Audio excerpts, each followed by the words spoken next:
News చూస్తున్నారు. BJP Telangana అధ్యక్ష ఎన్నికకు నోటిఫికేషన్ జారీ అయింది. రేపు నామినేషన్ల స్వీకరణ ఉండబోతోంది. జూలై 1న అధ్యక్ష పదవికి ఎన్నిక జరగబోతోంది. రేస్లో ఈటల రాజేందర్, డీకే అరుణ, ధర్మపురి అరవింద్, బండి సంజయ్, రఘునందన్ ఉన్నట్టుగా తెలుస్తోంది. అనేక ఈక్వేషన్స్, మరి ముఖ్యంగా ప్రోస్ అండ్ కాన్స్ అంటూ ఉంటాం కదా, సాధ్యాల గురించి. ప్రస్తుతం ఈ అంశానికి సంబంధించి కూడా మీరు చూడొచ్చు. సంఘటన పర్వ్ అంటూ కూడా సంఘటన పర్వ్ నోటిఫికేషన్. భారతీయ జనతా పార్టీ తెలంగాణ సంఘటన పర్వ్ 2025లో భాగంగా భారతీయ జనతా పార్టీ జాతీయ కౌన్సిల్ మరియు రాష్ట్ర అధ్యక్షుల ఎన్నికల కోసం జూన్ 30వ తేదీ మధ్యాహ్నం 2 గంటల నుంచి సాయంత్రం 4 గంటల వరకు నామినేషన్ల స్వీకరణ మరియు నామినేషన్ల ఉపసంహరణ సాయంత్రం 4 గంటల నుంచి 5 గంటల వరకు కొనసాగుతుంది. ఈ ఎన్నికల నిర్వహణ భారతీయ జనతా పార్టీ రాష్ట్ర కార్యాలయంలో జరుగుతుంది.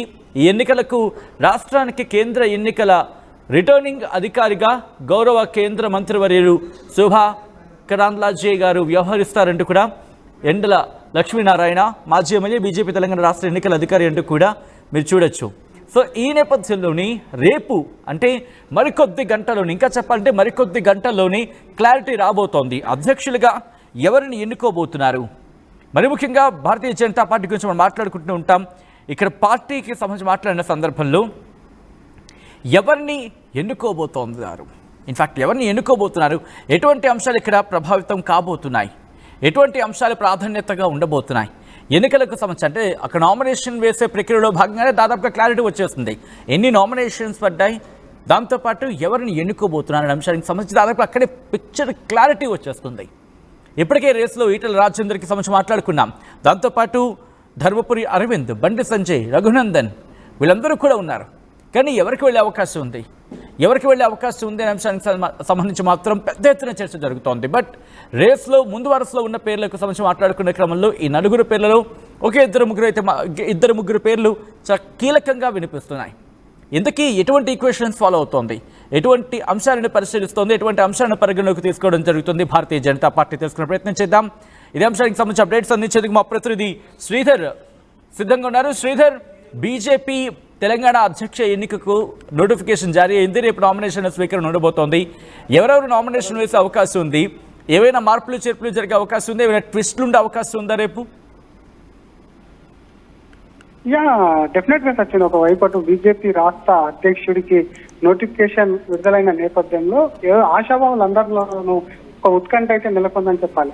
ఎందుకంటే ఎవరికి రాష్ట్ర అధ్యక్ష పదవి వస్తుంది, ఎవరి అటు అధిష్టానం మనసులో ఎవరున్నారు, ఎవరు నామినేషన్ స్వీకరించమన్నారు అన్న దాంట్లో కూడా పెద్ద ఎత్తున కూడా అటు ఉత్కంఠంగా ఎదురు చూస్తున్నటువంటి సిచ్యువేషన్ ఉంది. ఇప్పటికే అటు కేంద్ర ఎన్నికల రిటర్నింగ్ ఆఫీసర్ కూడా శోభా కరంద్లాజే అటు హైదరాబాద్ కు బయలుదేరినట్టు సమాచారం. ఆమె రేపు నామినేషన్లకు సంబంధించినటువంటి ప్రక్రియకు సంబంధించి మధ్యాహ్నం 2 నుంచి 4 గంటల వరకు కూడా నామినేషన్లు స్వీకరించనుంది. అసలు అధిష్టానం చెప్పినటువంటి నేత నుంచి కూడా నామినేషన్ ఎవరి నుంచి తీసుకోవాలని చెప్పి శోభా కరంద్లాజేకు అటు కేంద్ర పార్టీ కూడా ఇప్పటికే చెప్పినట్టు కూడా సమాచారం. కానీ అది పూర్తిగా డిస్క్లోజ్డ్ గా ఉంటుంది అది, ఎందుకంటే వచ్చి నామినేషన్ తీసుకున్నంత వరకు కూడా ఎవరికి తెలియదు. వాళ్ళు చెప్పినటువంటి నామినేషన్ కాకుండా ఇతరులు నామినేషన్ వేస్తే మాత్రం 4 to 5 మధ్యలో కూడా నామినేషన్స్ విత్డ్రా చేసుకోవాల్సినటువంటి సిచ్యువేషన్ ఉంటుంది. కాబట్టి ఆ తర్వాత ఉన్నటువంటి నామినేషన్ ఎవరైతే విత్డ్రా చేసుకుంటారో మిగిలినటువంటి అభ్యర్థి ఎవరైతే ఉన్నారో వాళ్ళే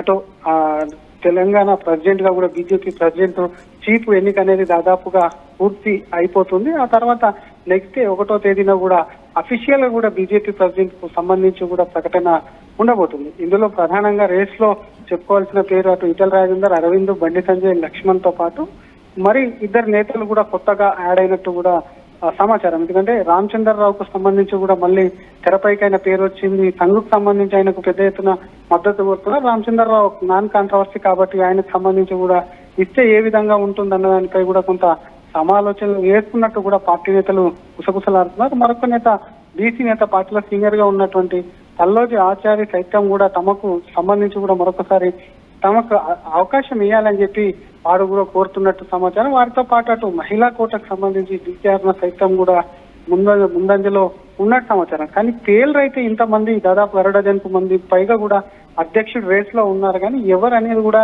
కన్ఫర్మ్ గా అటు బీజేపీ రాష్ట్ర ముఖ్య నేతలు సైతం చెప్పలేనటువంటి పరిస్థితి ఉంది. కాబట్టి రేపు నామినేషన్ అనంతరం మాత్రం పిక్చర్ క్లారిటీ వచ్చేంటి పరిస్థితి అయితే ఉందని చెప్పొచ్చు సచిన్. రైట్, అంటే ఎటువంటి అంశాలు సాధారణంగా నామినేషన్స్కి వెళ్లే క్రమంలో కూడా కొన్ని అంశాలను ప్రతిపాదిస్తూ ఉంటారు, కొన్ని అంశాలను పరిగణలోకి తీసుకోవడం జరుగుతూ ఉంటుంది. ఇలా భారతీయ జనతా పార్టీ నుంచి ఎన్ని నామినేషన్స్ దాఖలే అవకాశం ఉంది, ఇక్కడ ఎటువంటి అంశాలను ప్రధానంగా ఫోకస్ చేస్తోంది? మరి ముఖ్యంగా బీసీ ముఖ్యమంత్రి అంటూ కూడా నినాదాన్ని తెరపై తీసుకొచ్చిన క్రమంలో బీసీలకు ప్రాధాన్యత ఇచ్చే అవకాశం ఉందని కూడా చర్చ జరుగుతుంది. కాబట్టి ఎటువంటి అంశాలను పరిశీలిస్తోంది ఇక్కడ బీజేపీ?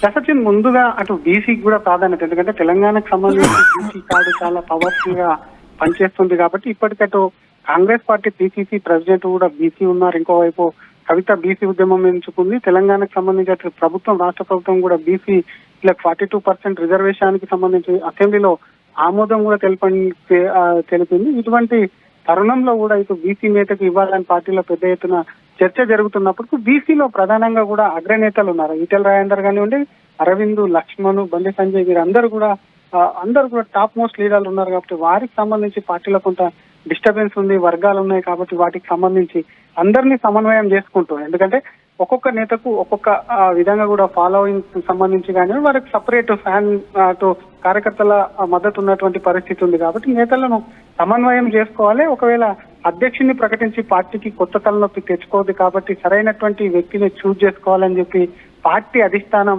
ఆలోచిస్తుంది అని చెప్పి కూడా బీజేపీ వర్గాల్లో గుసగుసలాడుతున్నటువంటి పరిస్థితి ఉంది. కాబట్టి అటు బీసీ, ఒకవేళ బీసీ వైపు మొగ్గు చూపితే మాత్రం సరైనటువంటి వ్యక్తిని ఇస్తుందని అంటూనే, మరొక పక్క బీసీ కాకుండా నాన్ కాంట్రవర్సీకి వస్తే మాత్రం అప్పుడు ఎటువంటి క్యాస్ట్ లేకుండా మాత్రం ఆ అభ్యర్థిని అటు రాష్ట్ర అధ్యక్షులు ప్రకటించేటువంటి మరొక అవకాశం ఉందని కూడా బీజేపీ నేతలు చెప్పినటువంటి పరిస్థితి అయితే ఉంది సచిన్. అంటే ఇన్నాళ్ళు తెర మీదకి ఈటల రాజేందర్ పేరు వినిపించింది, కొన్ని సందర్భాల్లో ఇటు మళ్ళీ బండి సంజయ్ వచ్చే అవకాశం ఉందంటే ఇంకొక చర్చ జరుగుతుంది. మహిళా కోటాకి సంబంధించి మాట్లాడుకునే సందర్భంలో కావచ్చు, లేకపోతే మహిళా ప్రాధాన్యత విషయంలో వచ్చినప్పుడు డీకేఆర్ అనే పేరు వినిపించింది. దాంతోపాటు కొత్తగా కాస్త ఫియర్స్గా ఉండ క్రమంలో కాస్త ఆ కోణంలో ఆలోచించినప్పుడు కొత్తగా వచ్చే నేతగా అనే ఆ కోణంలో ఆలోచిస్తే ధర్మపురి అరవింద్, రఘునందన్, ఇలా ఒక్కొక్క ఆస్పెక్ట్లో ఒక్కొక్కరి పేరు వినిపించిన క్రమాన్ని మనం చూసాం. సో ఇప్పుడు ఎటువంటి అంశాలని తీక్షణంగా పరిశీలిస్తోంది ఇక్కడ అనుకోవాలి శ్రీధర్? అది నిన్నాక చెప్పుకున్నట్టు సమన్వయంతో, ఎందుకంటే ఒకవైపు రాష్ట్ర ప్రభుత్వం ఇక్కడ పూర్తిగా ఇచ్చిన హామీలు అమలు చేయలేక వైఫల్యం చెందింది, ప్రభుత్వం పైన వ్యతిరేకత వస్తుంది. కాబట్టి ఆ అమలు వైఫల్యం పైన కూడా ఒకవైపు అటు పోరాడుతూనే పార్టీని బలోపేతం చేస్తుంది. మరొక పక్క అటు బీఆర్ఎస్ ను పార్టీని పూర్తిగా కూడా బీఆర్ఎస్ పార్టీని కాదని ప్రధాన ప్రతిపక్షంగా కూడా బీజేపీ వైపు చూసేలా కార్యక్రమాలు చేపట్టాలి. కాబట్టి డెఫినెట్ గా అటువంటి సత్తా ఉన్నటువంటి నేతకే పార్టీ పగ్గాలు అప్పచెప్తుంది. ఎందుకంటే ఇప్పటికటు ముందు స్థానిక సంస్థల ఎన్నికలు ఉన్నాయి. ఇప్పుడు హైకోర్టు కూడా తీర్పు ఇచ్చింది 3 నెలల్లో జరపాలని. కాబట్టి వచ్చేటువంటి కొత్త నేతకు స్థానిక సంస్థల పార్టీ జూబ్లీహిల్స్ ఉప ఎన్నిక ఉంది. కాబట్టి ఇటువంటి తరుణంలో పార్టీకి సంబంధించి ఎలక్షన్ లో గెలిస్తేనే మనుగడ ఉంటుంది, లేదంటే బీఆర్ఎస్ దూసుకుపోతుంది, లేదంటే కాంగ్రెస్ సంబంధించి మాత్రం మరింత బలోపేతం అవుతుంది. కాబట్టి వీటన్నిటిని కూడా పరిగణలోకి తీసుకొని కూడా అధ్యక్షుడి ప్రకటన అయితే ఉంటుంది. రేపు అటు శోభా కరంద్లాజే వచ్చి నామినేషన్ స్వీకరించిన అనంతరం కూడా పూర్తిగా క్లారిటీ వస్తుంది. అప్పటి వరకు కూడా అభ్యర్థులు ఎప్పుడు ప్రకటించే అవకాశం ఉందనుకోవాలి కంప్లీట్ గా? వచ్చి నెల్లుండి రేపు వచ్చి నామినేషన్ ప్రక్రియ అనేది కూడా పూర్తిగా తీసుకుంటారు. ఎక్కువ నామినేషన్స్ వస్తే మాత్రం వాటికి సంబంధించి ఉపసంహరణకు కూడా టైం ఉంటుంది. కాబట్టి అటు జాతీయ నాయకత్వం చెప్పినటువంటి నేత కాకుండా మరి ఎవరైనా వేస్తే వారికి సంబంధించి వాళ్ళతో మాట్లాడి కూడా ఆ నామినేషన్ లో ఉపసంహరణ ఎంచుకున్న అనంతరం కూడా అభ్యర్థి దాదాపు క్లారిఫై చేస్తుంది. ఎల్లుండి 1వ తేదీన కూడా అభ్యర్థికి సంబంధించినటువంటి రాష్ట్ర అధ్యక్షుడు ఎవరనేది కూడా అఫీషియల్ గా అనౌన్స్మెంట్ అయితే ఉండనుంది సచిన్. రైట్ శ్రీధర్, మొత్తంగా అయితే మాత్రం ఇటు తెలంగాణ భారతీయ జనతా పార్టీ అధ్యక్ష ఎన్నికకు నోటిఫికేషన్ జారీ చేసింది కేంద్ర బీజేపీ. రేపు నామినేషన్ల స్వీకరణ ఉండబోతోంది. జూలై 1న అధ్యక్ష పదవి ఎన్నిక జరగబోతోంది. రేసులు ఇప్పటికే ఈటల రాజేందర్, డీకే అరుణ, ధర్మపురి అరవింద్, బండి సంజయ్, రఘునందన్ వీళ్ళ పేర్లు వినిపించడం జరుగుతోంది.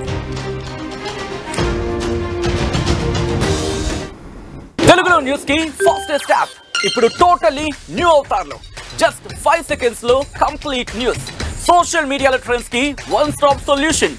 Live TV app voice search option తో ఇప్పుడే డౌన్లోడ్ చేయండి లేదా అప్డేట్ అయిపోండి. యాప్ లింక్ డిస్క్రిప్షన్ లో ఉంది.